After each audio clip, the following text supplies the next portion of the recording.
Right on time. Here we go. My pleasure to introduce Steve B. from Lubbock, Texas. And I can't wait to hear what Bird has to say tonight. So come on, bring it. Thank you for showing up. Howdy, howdy, howdy. How y'all doing tonight? Recording in progress. My name's Steve Bird. I'm a grateful recovered alcoholic. Our God showed up in my life August 15th of 2011 and separated me from alcohol. I'm really grateful for that day. I was sitting here thinking when Ryan was talking about, Ryan sent me a picture of I guess it was him and about half a dozen other people. And he said, you know how many people's alive in that photograph? He said, me. And that's just the truth about this disease. If you ain't convinced it's a life and death errand, you might want to stick around for a little while, experience some of those isms. I got, it was kind of funny. You know what? I saw my first big book of Alcoholics Anonymous and attended my very first meeting on August 15th, 2011. I was 53 years old, and I died 7 times by then. I hadn't had a driver's license in 15 years. I was looking at 20 years in prison. And I'm really happy to say my life is nothing like that at all today. I just got married October 20th to the sweetest lady on the face of God's green earth. We were together for 10 years. And, for a street bum drunk like me there, she's an ordained minister, and her son Jeremy's a pastor, and he married us, and it was a pretty cool little family deal, so we had a good time. And now I'm married to the sweetest girl on earth, and I'm blessed for that too. And I'm blessed to be here on this meeting with all of you. I remember when I first got to my first meeting of Alcoholics Anonymous, Ryan Corbeau on this here screen, and a guy he sponsored named Dan Reardon. When they saw me come to that first meeting, they didn't know what to make of me. I was just a babbling idiot. I couldn't finish a sentence, and I was probably drooling and babbling, and both of them gave me 0 chance of staying sober. And here I am 13 years later. You talk about a miracle. Here I is. And you know what? I've been really blessed. I get to do so many cool things in AA, and you all taught me that to be right in the middle of AA, and I've tried to do that ever since I got sober. Ryan mentioned Freebird. When him and Dan realized that the obsession to drink had been lifted from Birdman, he said, well, your name ain't Birdman no more. He goes, from now on, you'll be referred to as Freebird, and so that's been my nickname ever since. And my last name is spelled B-I-R-D, so anyway, just one of them kind of cool things. But I'll tell you what, on August 15, 2011, let me say on August 14, 2011, I was such a happy, joyous, and free creature there. I was in a parking lot with a ball bat ready to kill some kid for playing his music too loud. and then I wound up my first AA meeting, and I was trying to talk to some people, and I was telling them about that ball bat in that parking lot. People were drifting away from me. I couldn't understand it. But anyway, anyway, I'm a Missouri farm boy, and I'm third from youngest of 8 siblings, and we buried my dad in 2014 in Raleigh, North Carolina. At that time, he outlived half of his 10 kids and 2 wives to this disease. One of them was in a car wreck, the rest of them to this disease, and by the time I met Ryan Corbeau, at that time I had accumulated a whole bunch of felony warrants, and I was on a run there for a while, hiding back out in Missouri. And when I was out there in Missouri hiding from all those felony warrants, I got my Social Security disability back pay, and I still had enough connection with my conscience there to get my back child support paid up. And then, the book says that the grouch and the brainstorm ain't for us, but I had this brainstorm, and I thought it'd be cool to rent this big house, run a 4-bedroom, 3-bath house out in the middle of Sullivan, Missouri. And I hadn't seen my brother Dave in 15 years at that time. He was a year and a half older than me. I hadn't seen my younger sister Maggie in 15 years, and she was a year and 2 years younger than I was. And so anyway, it was like a big old happy reunion, except it wasn't so happy because we were all a mess and we didn't know nothing about recovery. We didn't know that there was such a thing as access to recovery. We didn't even know what recovery meant. And so this house was sitting right in the middle of 4 acres out here in rural Missouri, and it was beautiful, just beautiful. It had every kind of tree you could imagine on it. And it was something that I bought a zero-turn mower, and I kept that thing looking like a golf green. And I was pretty proud of it through the haze, what I could remember.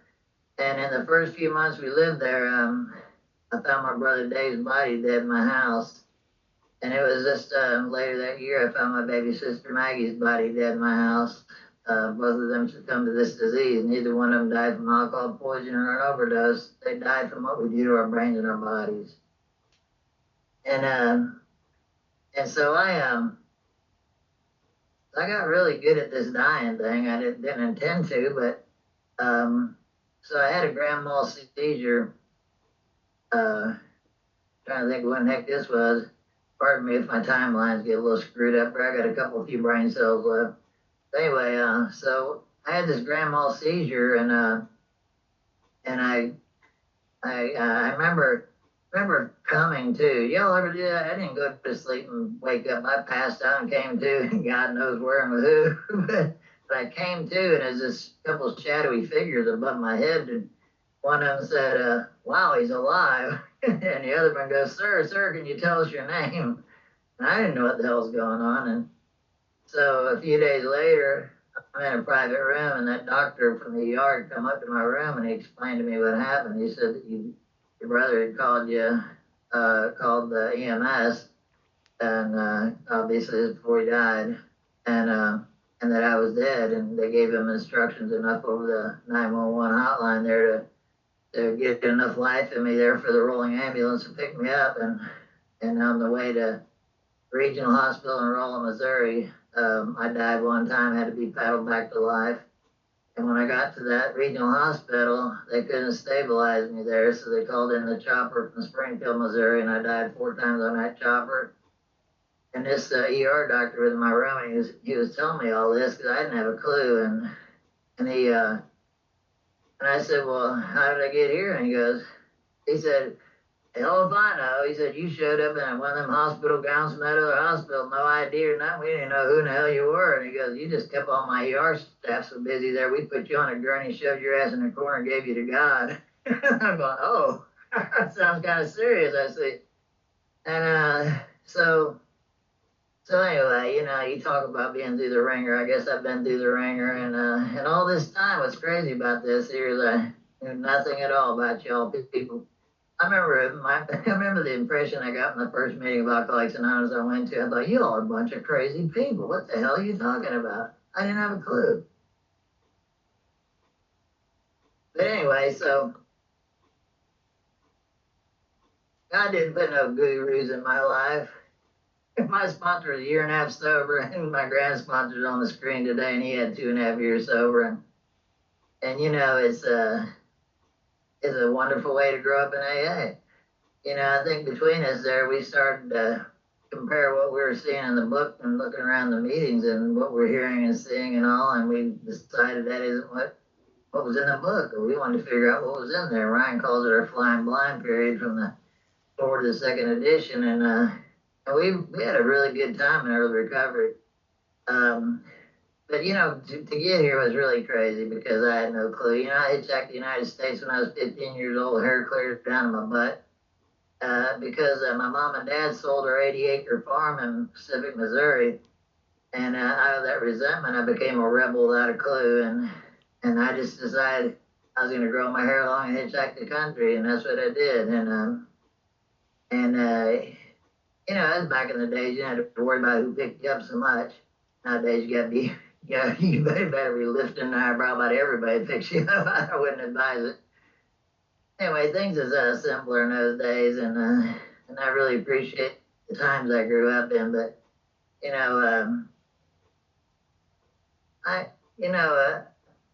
my folks were alcoholics. And I know that, but I know we ain't supposed to call them alcoholics, and they're not here to argue the fact there. But there was a time when I was 8 years old, and my uncle Huey, my dad, got together and took me and my cousin, my brother, out to the fishing cabin on the Merrimack River. And and I'm just going to describe this here, and I'm going to talk a little bit about recovery. But anyway, so we're on this picnic table. My dad and my uncle are getting this big bonfire going. And then my uncle, he was my hero. Oh, Uncle Hugh, he was about 400 pounds, and he was hilarious. He was the funniest guy. I always wanted to be like my Uncle Hugh, other than the 400 pounds. He was just hilarious. He's a real jovial guy. And he wasn't so serious like my dad, and he was my dad's younger brother. And while they're getting the bonfire going, my Uncle Hugh comes over and sits down, and they'd argued. My dad and my uncle, they never argued, as far as I knew. And then finally figured out what the argument was about there. My uncle was trying to get my dad to agree to give us boys a beer, see what would happen. And so I watched how my uncle drank when he handed me that long neck Falstaff out of that cooler and popped the top on that beer and handed it to me. I watched how he drank, so I did it like he did. I turned that beer upside down there and I just drank the whole thing. Let out a big old belch, got tears rolling down my cheeks there, and he looks over, and my dad and my brother and cousin are still busy getting that bonfire going there, so he winks at me and sneaks me another one under the table. So he does the same thing, pops the top on that beer, and I drank that beer all the way down.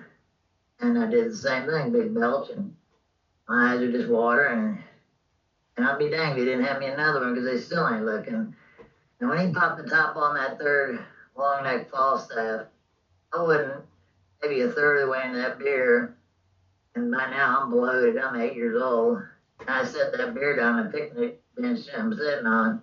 I look around, and I had the strangest sensation. You know, it's like nothing changed, but everything changed.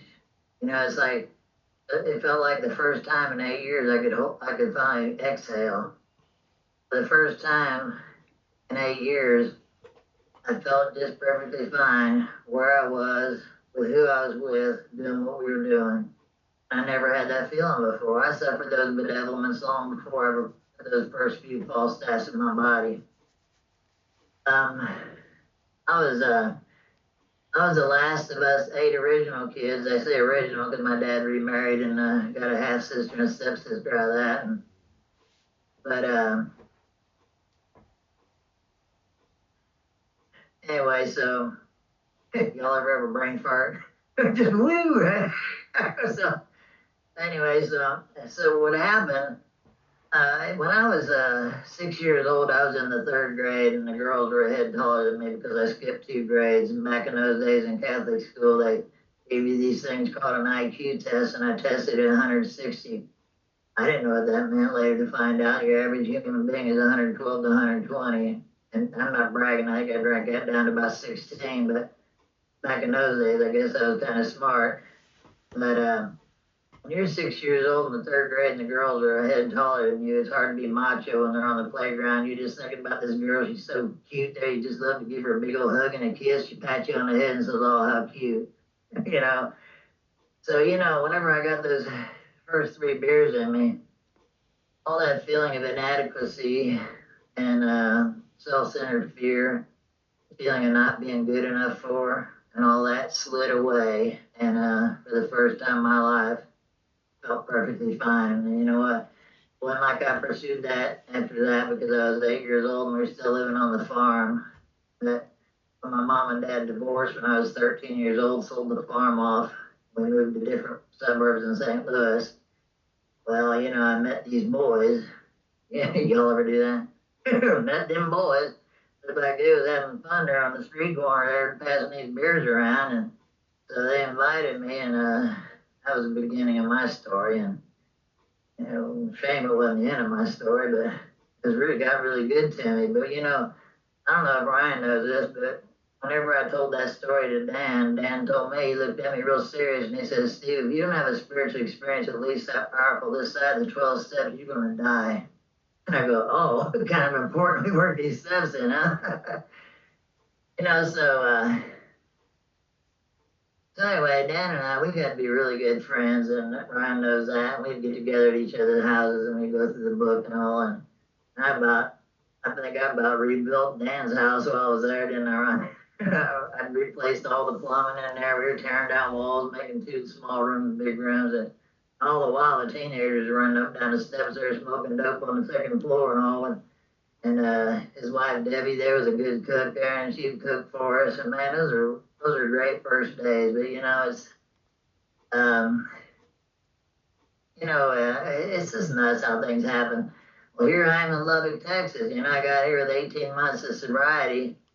I can't remember how many times I called Ryan telling him, I said, shit, Ryan, I'm going to die down here. And he goes, what? And I said, you ain't going to believe this crap they're calling recovery down here. He goes, what are you talking about?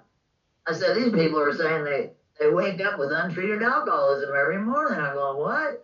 I said, how the heck you get unrecovered? So I didn't understand all that stuff. And then worse than that, they were giving dry dates, and I was going, dry dates? I'm going, wait a minute, my book tells me if I'm bone powder dry, I'm not happy, joyous, and free, So anyhow, I grew up here in Lubbock, Texas in AA, and I've been sponsored down here, and I got real involved in the fellowship, and I served as GSR and DCM. I got into corrections, which I love to do still, and I just got done speaking at a corrections conference we had down in the Wallace unit down in Colorado City, Texas, and it was the coolest thing, man. I got down there and there was 100 people in there, and about 80 of them were inmates. And these guys were going through the big book line by line, just like I sponsored my guys, and doing everything that book says to do, and they were having powerful spiritual experiences right there in prison, knowing they weren't going nowhere for a long time. And they were sponsoring each other. New inmates come in there, and they're picking them up and sponsoring. It was the coolest thing. We had speakers from around the country come in there that weekend, and on that Saturday, I was in that prison for 13 hours, and my wife didn't want to go in the prison there, so she turned into the pizza delivery lady. She brought 60 pizzas out of the prison. Everybody loved her for that. But, the coolest things we get to do, I was just talking to Eldon, talking about where we met, and we met down there where Roy's at now at Solomon Island there for that 12-step weekend workshop with the Rammer boys there. And that was just the coolest, man. Who knew that you could live such a full life? I wouldn't have had a clue. I wouldn't. I'll just tell you, when I told my sponsor I was looking at 20 years in prison, we talked about that, and I put it on paper and all that, and I made all the amends that I could, and this is pretty quick, and but I told him one day, I said, Dan, I can't handle the weight of this. My kids wanted me home because my brother and sister died, and they wanted me to come home from Missouri. He said, Dad, birds are dying out there. You're dropping like flies. We want you home. Well, where home was? It was where all those felony warrants were. So, I wasn't super excited about going home for that, but my kids are there, my grandkids. I got 6 grandkids. They ain't never seen me drunk. And that's a miracle. But so I get back there and I make these amends, and I'm doing everything I can, trying to figure out this recovery thing there. And finally, Dan asked me what was wrong, and I told him, I said, Dan, I'm current with the amends I can make in this situation with no car, no driver's license, and all that. And I said, I can't do the weight of all these legal issues, and I'm turning myself into prison 20 years. And he thought a lunacy commission ought to be appointed, and that's what I did. And I'll tell you what, when you're went in that courtroom after sitting in the regional jail down in Cabell County for a few weeks, and my case came up, and I got to that courtroom, and I remember going up to they put me in this room and sat there for a long, long time, and I was getting a little frustrated there because I'm ready to go to prison. And I told Dan, I said, if there's no AA in the prison there, you can bring me some big books out there and I'll get something started. And I was adamant about getting this behind me, which meant I would have got out of there when I was 73 years old. And so I'm standing there in front of this judge after sitting up in this room for the longest time. And this judge started saying some of the craziest stuff. He said, well, Mr. Byrd, there's several things that come to the attention of this court. he said, first of all, I'm not the original judge on your case, and that was a no-brainer. I know the judge that sentenced me looked like he was so old he was dying behind the bench. And he said, original prosecutor on your case is no longer with us. I looked over at the prosecuting table, and they're all young, and one of them was smiling at me, and I was thinking, what's so damn funny? I'm going to prison for 20 years. And then he says, and do you remember a man named Dave Sizemore? And I said, I'm thinking. He goes, well, he was your PO. And unfortunately, he's no longer with us either. I'm going, damn, everybody died, you know? So anyway, he said, well, while you were here at the county jail for a year before you got sentenced to 15 to 20, if you didn't do 5 years of paper, which obviously I couldn't, he said the maintenance man, Dickie's, come up to your cell and take you out of there because you're a master plumber and we needed you to rebuild all the plumbing in this jail when it was still open, attached to the court. And he said, well, a pipe busted in your absence and it destroyed a lot of the case files in our file room. And he said, yours just happened to be one of those files there. We had our court clerk looking for your file there, knowing your case is coming up from Campbell County and we can't find it. So I'm listening to this, and he says, he's pausing between these things, and he says, in fact, he said, you've done your probation 3 times over, and you haven't picked up another charge. And he said, well, anyway, he got around to saying, in fact, your people and the prosecutor and me, we met in chambers, and that's what took so long waiting on you. When he said my people, I didn't know anybody was in there. It was an empty courtroom. I turned around, looked over my shoulder, and began there's Dan and his wife and some folks from my home group, and so he said, they're telling us what wonderful things you're doing out there in the community. And he said, it's a nightmare out there. He said, we could use 1,000 of you. And they said, you know, the fact is, there ain't a person alive to say you committed a crime there, so we're going to dismiss all these charges. And I just like about faint. You know, but, you know, it says in my big book there, it says we shrink it in. We don't shrink at anything, even if it's personal, you know, it harms our personal way of living, you know what I mean? We have to. It says we can't shrink at anything, and I didn't shrink at that, and I had no idea. I went in there fully expecting to go to prison. I had no reason to doubt it. But here I am, you know, my release date would have been 2031, so I make it, if I make it 73 now, I'll be 20 years sober. I'll never be an old timer. But you know what? I have the best damn 20 years of my life. I can guarantee you that. I've had such a blast. I can't even begin to tell you, you know. I met so many cool people. I got to do so many awesome things. It's just such a wonderful thing. I for the life of me, can't understand people who are satisfied just going and sitting in one of them A&A meetings and just sitting there and maybe sharing a little bit about their day or their problems with that PO or whatever, you know, and then they go about their day, you know. And we get people down here, they show up at a meeting and go, man, I needed this meeting. I'm thinking, what? I came to the meeting here looking for a drunk to work with. I've been blessed. I get to sponsor a lot of guys. I get to do a lot of cool stuff.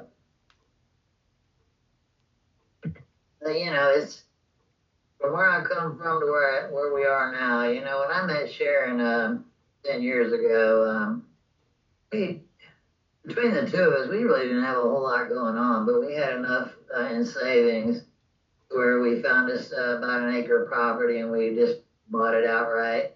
And we bought a 32-foot Puma camper and a couple of buildings, and we lived in that little camper there while I built this tiny house here. And I'll tell you something, I was 8 years sober. It was December 15th, 2018, and I had total respiratory failure and a widowmaker. And then I was on life support for a week. I don't know why. It seems like that's always the case. The doctors go, nope, he ain't got a chance. He ain't going to make it, you know. And they sit there and prayed over me.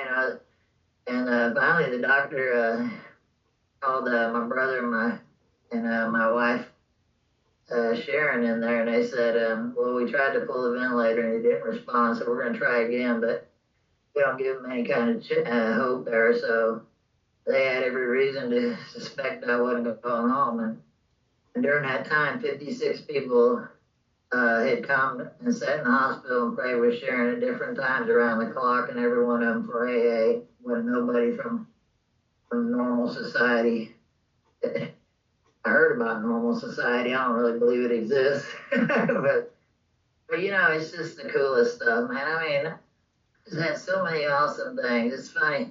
You know, I'll tell you what happened was Sharon had been answering my phone because I couldn't, and my phone rang, and I'm still ditzy from just got off the ventilator, and they're trying to tell me what it had undergone, and I didn't know. I couldn't understand what he's saying. I'm still bouncing off the walls from propofol and fentanyl.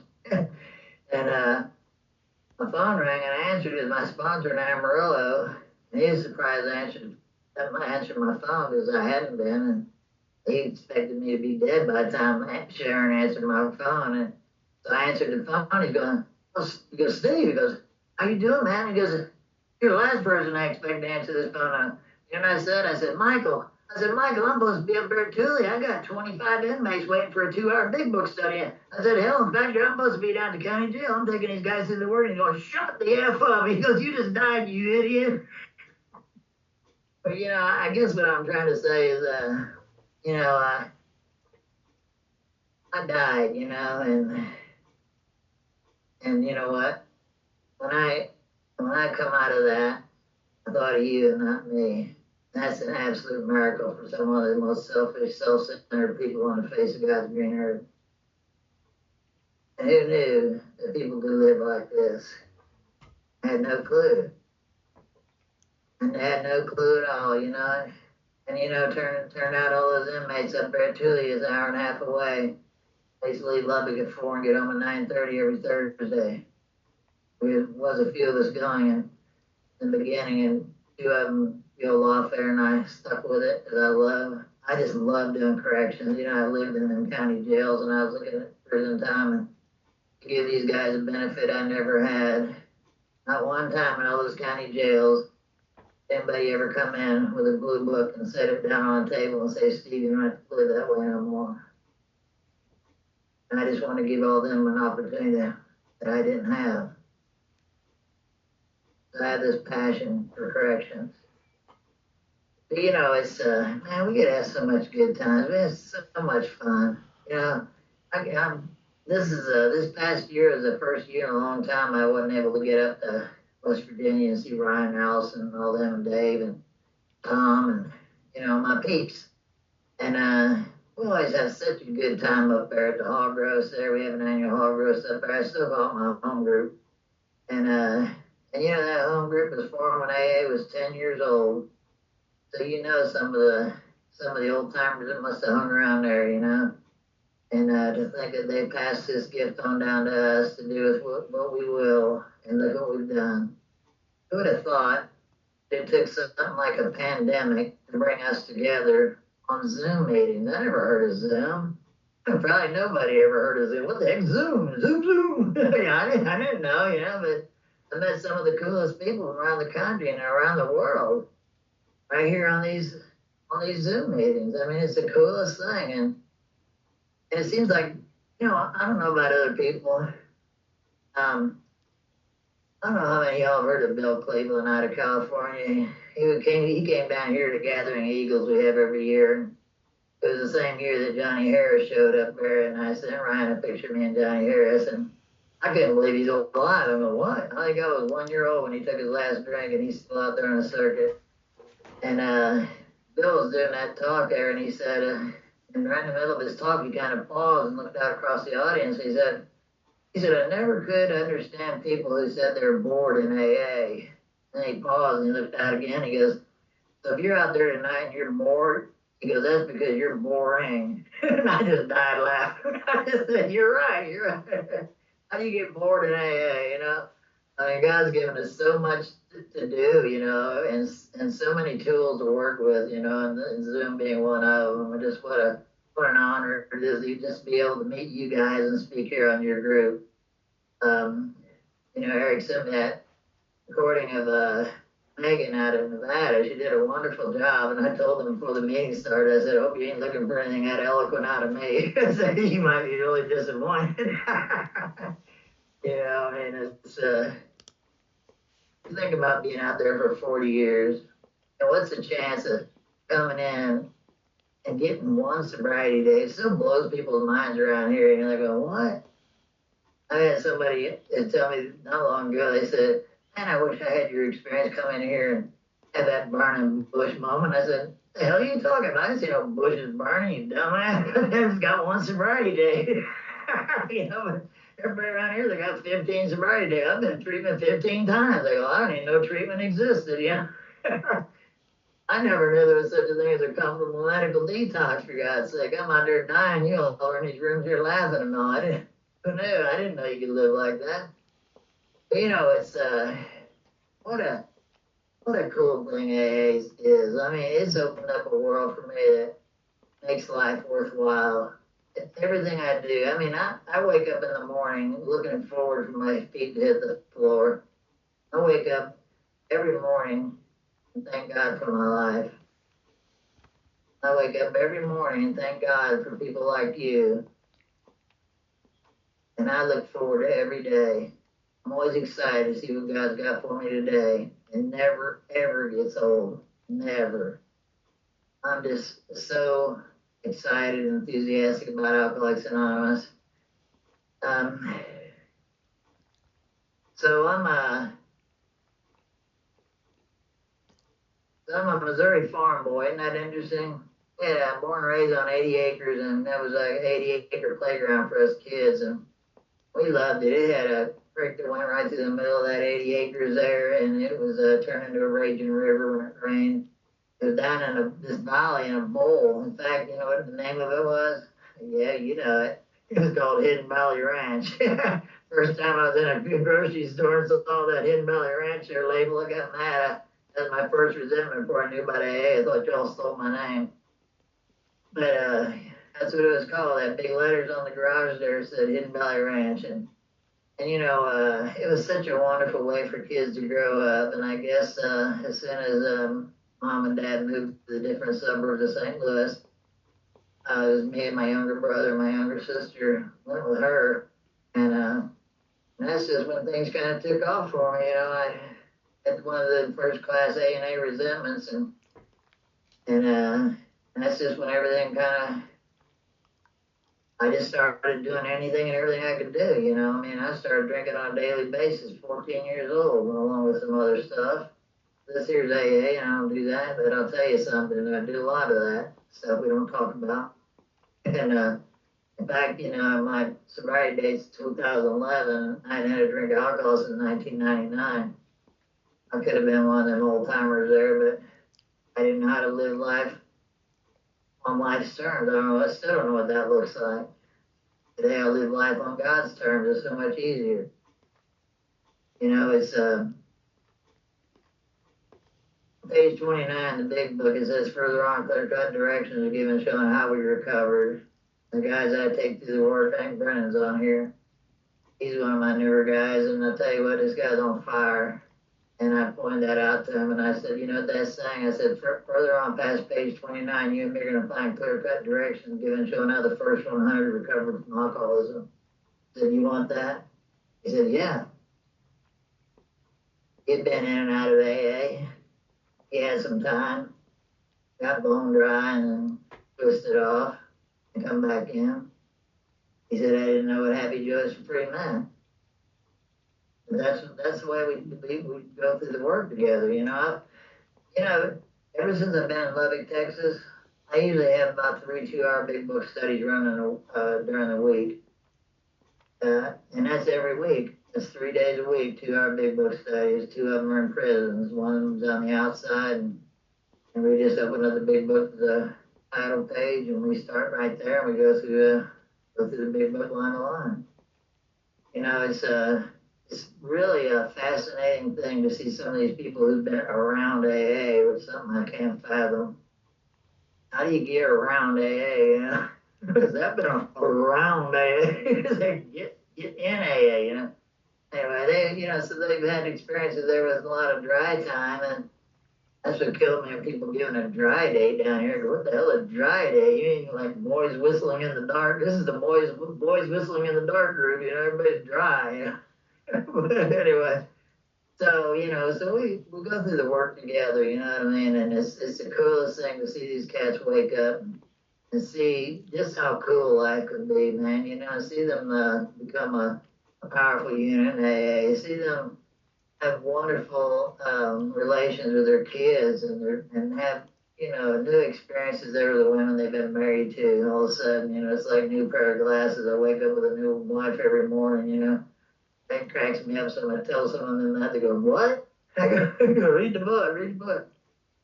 So I've been taking these cats through the big book line by line. We get them to have a spiritual experience. I explain to them, page 19 says, elimination of our drinking is but a beginning. A much more important demonstration of our principles lie before us in our respective homes, occupations, and affairs. And that means it's step 12 is not just chapter 7, it's chapter 7, 8, 9, and 10. And a vision for you, a lot of the history. But then we go right into the traditions. As soon as we get done with that, right into the traditions. And some of them we didn't do the forward, and back up and do the forwards.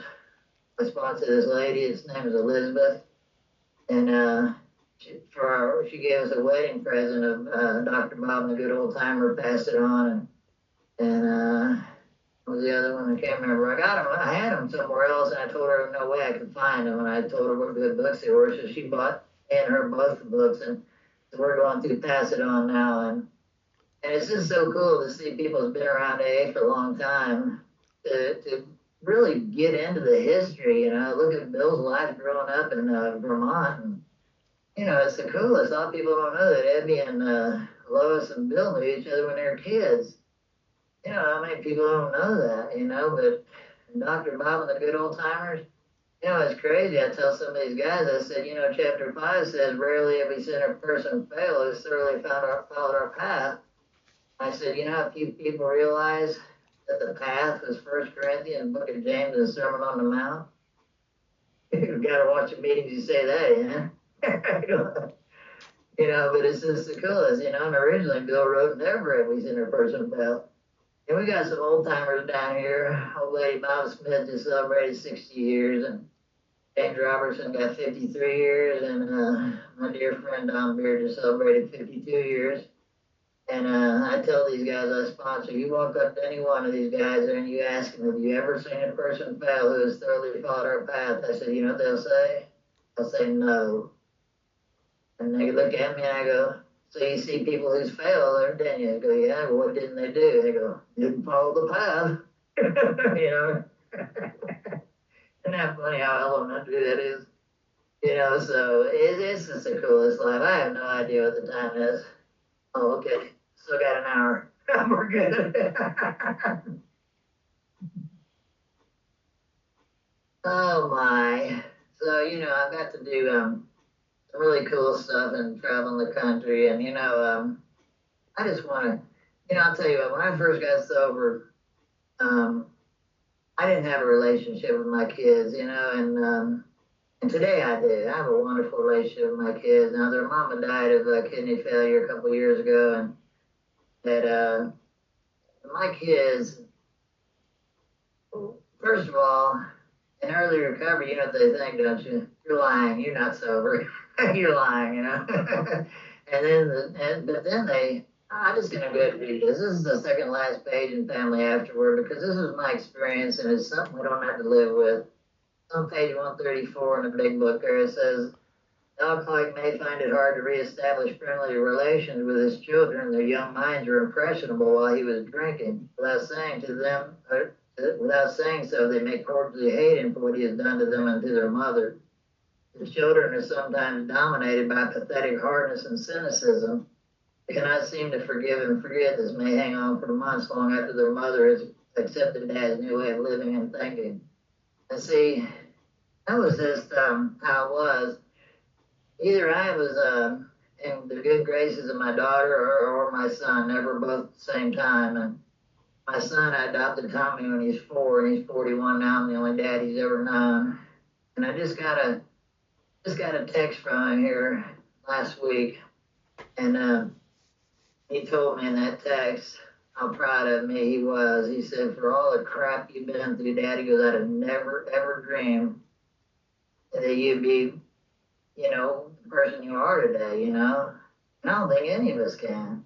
I didn't ever dreamt it. I mean, no way. I couldn't even imagine life without alcohol. It's that boy whistling in the dark. I can't imagine life without alcohol. Can't imagine life either with or without alcohol. I was at that jumping off place. I've had people say, man, that must be wonderful, Steve. No experience with a relapse. And I said, the heck are you talking about? I got tons of experience with a relapse, before AA. But you know what I mean? I tried everything. Everything it says in chapter 3, I tried. There's a line on page 34 in a big book I love. It says, we think few to whom this book will appeal can stay dry anything like a year, Well, who does this book appeal to?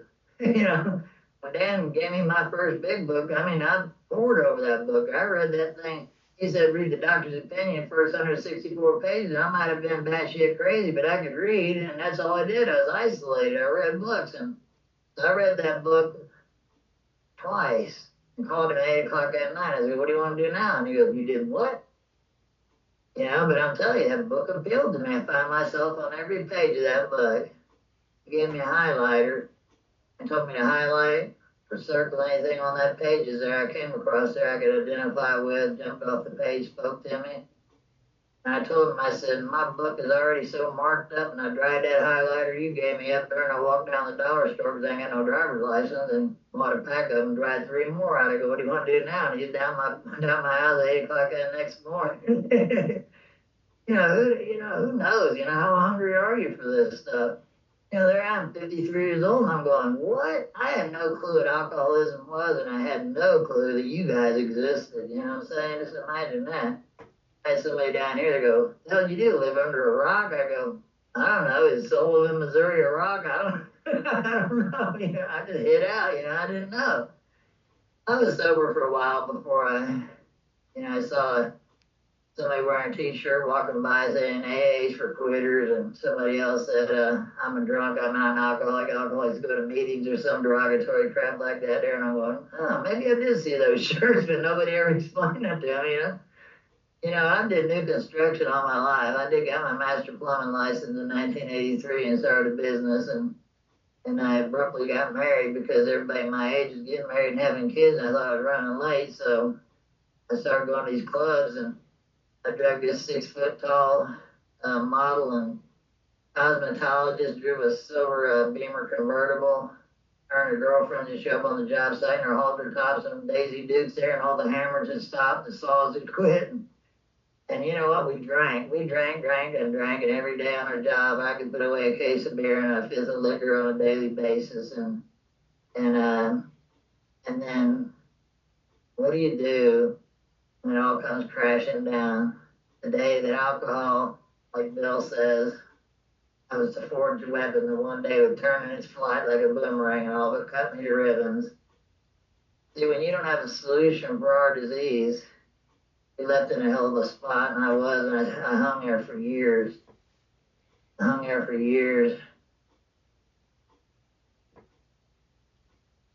was more times I wanted to die than not. Every time I would die and I would come back miraculously, I was always cussing God. I couldn't believe it. And today I thank God for every breath I get to take, and for every moment I get to spend with people like you in rooms like these. You guys have really opened up a world to me I never knew existed. I'll never know how to be grateful enough for that. I think I've rambled on enough. I love all you guys. Thank you so much for listening to me.